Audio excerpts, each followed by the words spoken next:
Closing the gap for Indigenous Australians living with a disability is a priority for the Australian Government.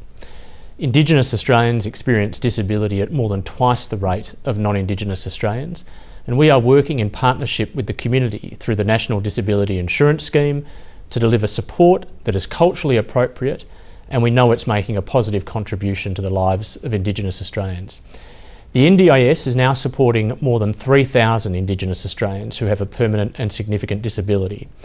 Another key government focus for us is making sure Indigenous children are safe and enjoy the same opportunities that other Australians enjoy.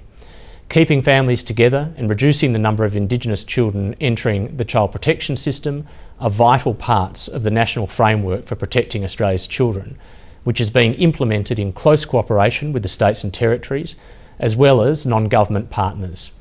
Through the third action plan of the national framework, we've committed to giving sustained attention to improving outcomes for Indigenous children, with a particular focus on supporting children in the early years to give them the best start in life.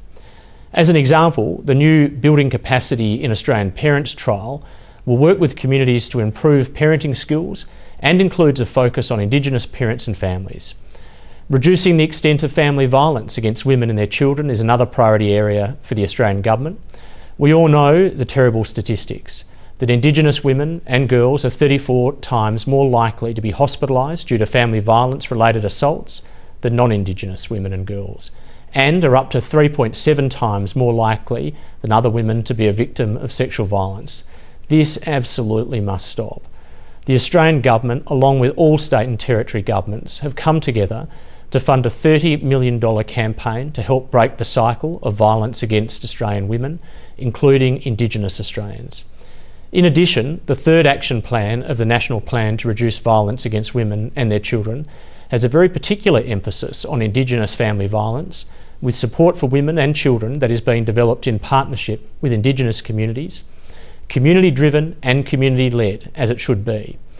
This year is the 10th anniversary of a longitudinal study of Indigenous children, known as Footprints in Time.